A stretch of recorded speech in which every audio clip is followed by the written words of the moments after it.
ASU head coach Willie Bloomquist and shortstop Matt King. We'll start with an opening statement from coach and open up to questions.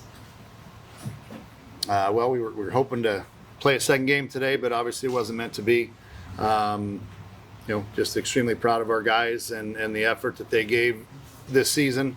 Coming to an end in this game today, I still, in my heart, think it's a little too early for us to be done. But bottom line, we just didn't execute how we needed to today, and we came up short. So, but end of the day, I'm extremely proud of our guys for the effort and everything they gave to this program. I think this was one of those teams that you just you're going to remember for a long time for the guys that were internal, on how much they cared about each other and how much they played for each other, all the ups and downs that we went through this year. And end of the day, man, I'm blessed to be called their head coach and get to work with young men like Matt King and Jacob Tobias and Josiah Cromwick and Kyle Walker, these guys that it's most likely, Jonah Giblin, these guys that it's most likely their last game in a Sun Devil uniform. Just really, truly blessed to have been their head coach. So I learned from as much from them as they hopefully learned from me. But just nothing to hang our heads about. This program will continue moving forward. But again, just super proud of the effort level that these guys gave us and gave the program. Coach, we talked about the game, but just your overall thoughts of getting here for the first time as a coach and the experience of playing these 3 games here this weekend and getting to experience postseason baseball for the first time as a head coach.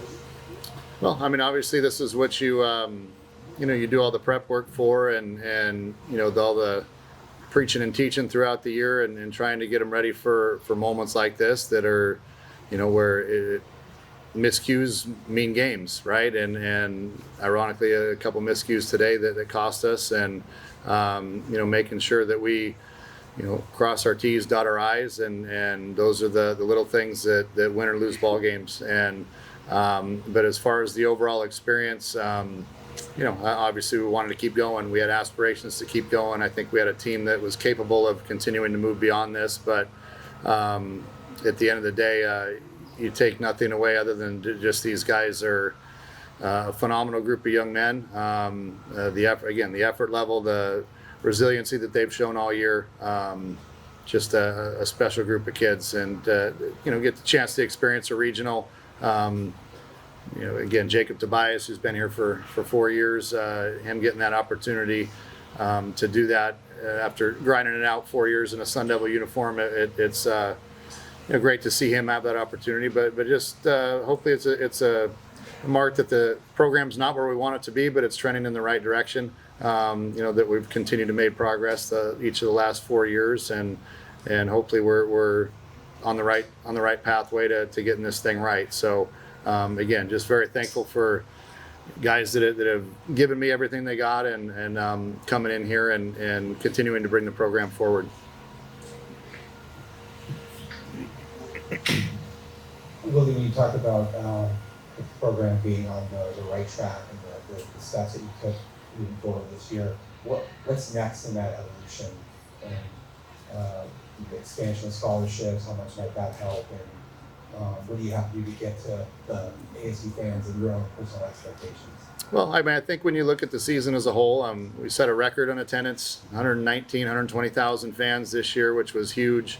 Again, the win total last 4 years has been great, and like I've made mention, we've done this with guys that have chosen to walk on and come here and build this program. And you look at Lucas Kelly and Derek Schaefer and Jacob Tobias, Kean Vu, those kids are all walk-ons, man, that we've developed and made pretty dang good players. And so now when you throw the fact that Graham Rossini has done a great job and Dr. Crow and our president have really gotten behind athletics at Arizona State and poured the scholarship amount that we're going to get to be able to utilize moving forward with the full allotment of scholarships, I can't help but think the trajectory is on the right path, that we're going to get the resources to hopefully continue trending in the right direction. Again, we're not to where we want to be. I understand that. I understand the expectations at Arizona State, but I do feel that based on the resources that we've had and the players that we brought in here, that this can be done, and we're continuing to go the right direction now with hopefully the resources that we've been equipped with moving forward beyond this year. The future's bright at Arizona State, so we'll continue to recruit young men like Matt King and Kyle Walker and these type of guys that are here for the right reasons, and just continue to explore those options to bring in players that are going to give everything they can to this program, and now we have the resources to do it. So I think moving forward, it's going to be everything looks very bright for Arizona State. You came in here as a transfer, and even though you've just been here for 1 year, what has this year meant to you and all those guys in the locker room? Yeah, it's meant a lot. Once I first stepped on campus, all the guys that were returners, welcomed me in like they knew me forever. And so, I'll be able to call these guys my brothers forever. And the rest of my life, I'll be able to call them, text them, whenever. It's the closest team I've ever been a part of. And yeah, I wouldn't change my decision for the world. I appreciate Coach and the teammates for bringing me in and giving me the chance to play at this level. Willie, what is your timetable with the portal opening very soon? What is your timetable from going from sitting back and just kind of thinking about this season and what you guys had to working towards the next season and going out and building a roster with a lot of spots needing to be filled before next season? The work never stops. So it's been, the portal opens tomorrow. Obviously, we have plenty of scholarships that we're going to be going out, and we got a lot of big shoes to fill. Again, we have probably a departure of most of our starting lineup is going to be departing, either aging out and or being drafted. So again, tribute to the program for continuing to develop those guys. But we have some needs that we got to fill, so we can't afford to wait around. We're going to be hitting the portal extremely hard, looking for the right kind of players that want to come to Arizona State. And again, I think having that full allotment of scholarships is definitely going to help us reload instead of having to rebuild. I think that's a big thing. So as far as the turnaround, I'll celebrate these guys again tonight. We'll get home tomorrow. And then we'll, probably pretty rapidly start getting back to work on what the next steps are and needs that we have to fill, and those that are available. That I'm sure we'll see a extreme influx of names tomorrow when this thing opens up, and we'll be open for business. So we have again big needs to fill and the right kind of kids to fill. When you look at roster turnover with underclassmen guys like Becky Zaborek and then Harrison, Cole Carlin on the pitching staff, how do you think how they played this year and just the underclassmen group in general, how they can kind of be the cornerstone pieces of next year and the years following that? Well, I think we have a great core coming back, and to me that's big when you have that core foundation that understands the program and what's expected, and when you have that, you're able to fill in around it. So you have guys like Landon Hairston and Easton Barrett, Wyatt Halverson, Cole Carlone, Beckett Zavorek, Jax Ryan, those type of players that are coming back, and ones that have been in the program. Kai McGarry, who didn't play a ton this year, but is a very talented kid.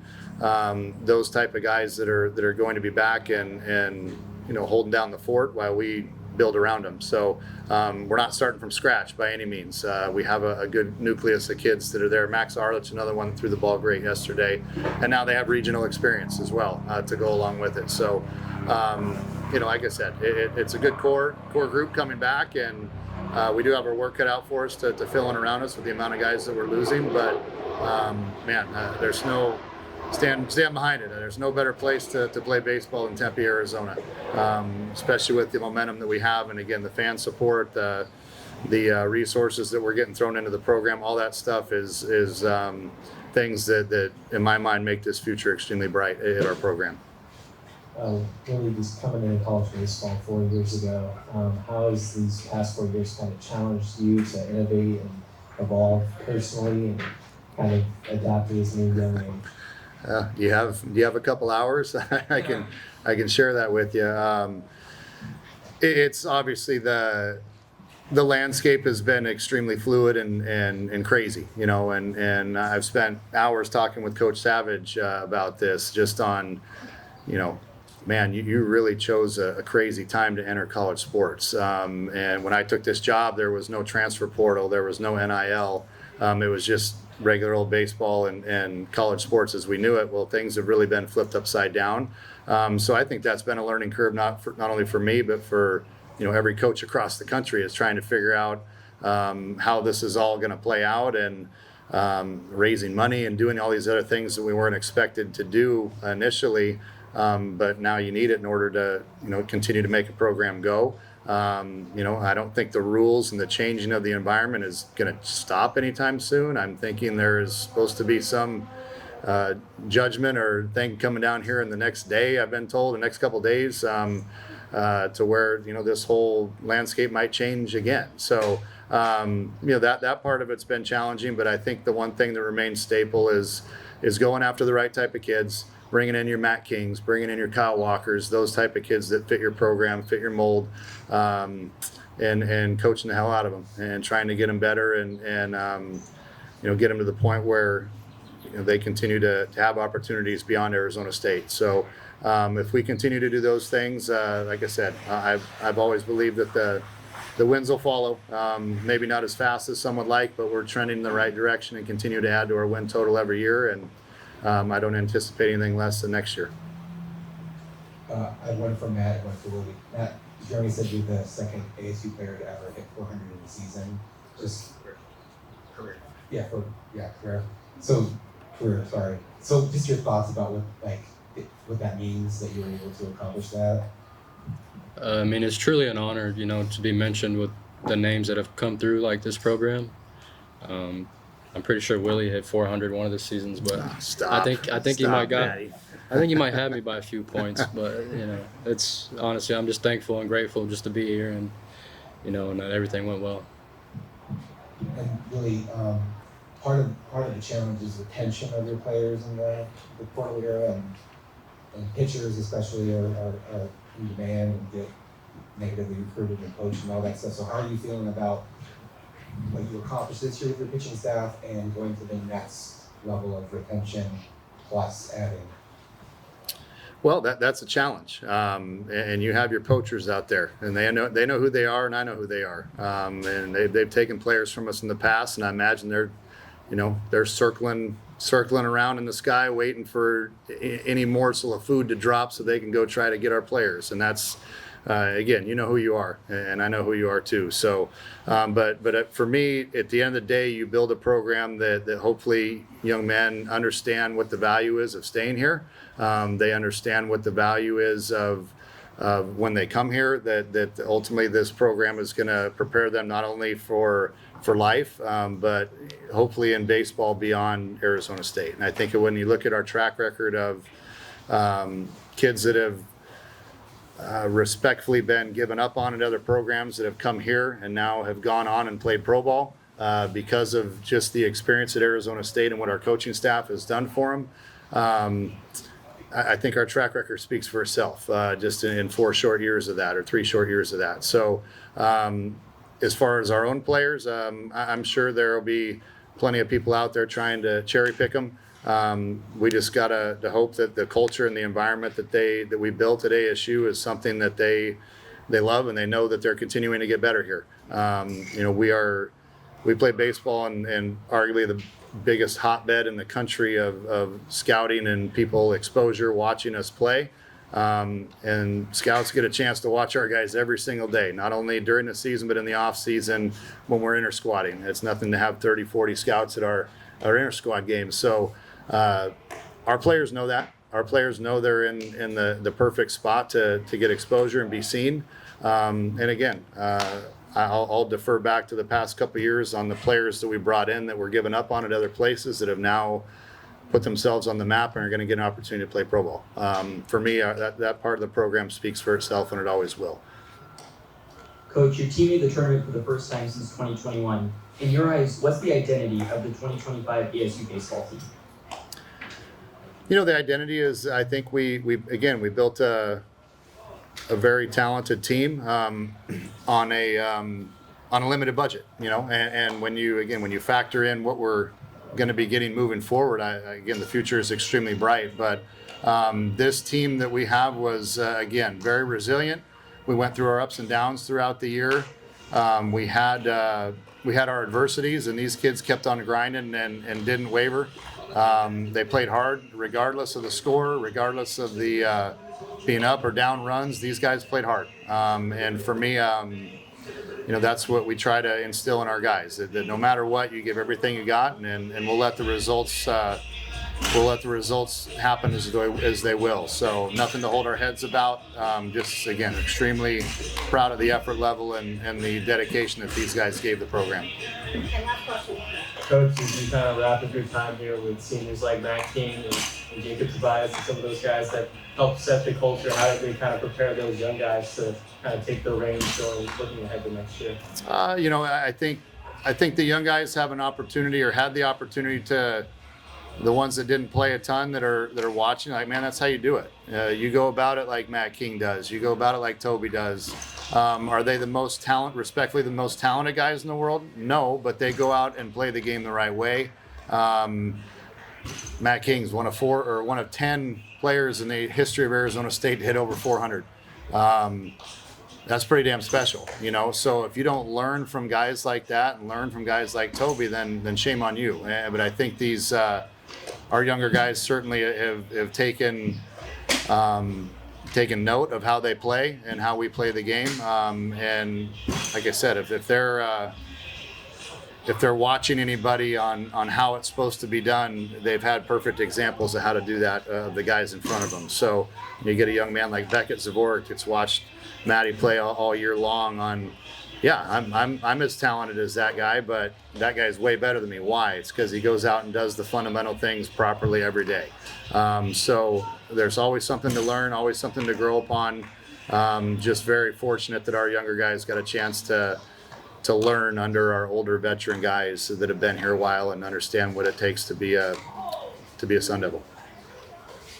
Thank you, Arizona State. You bet.